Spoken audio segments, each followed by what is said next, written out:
Dar padarysiu kelis video apie mokyklą, apie švietimo sistemą. Važiavau kažkada su savo tėvuku ir dar ten tokia delegacija į Daniją. Ten tarp Danijos ir Vokietijos sienos buvo mokykla. Ja pavadino kažkaip 13-metė mokykla. Ką tai reiškia?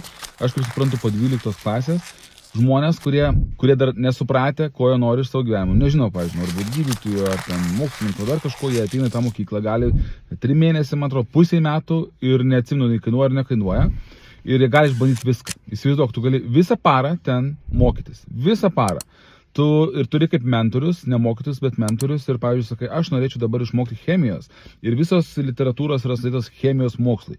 Ir ten yra mentorius, kuris gali padėti tau chemiją išmokti. Ir taip toliau.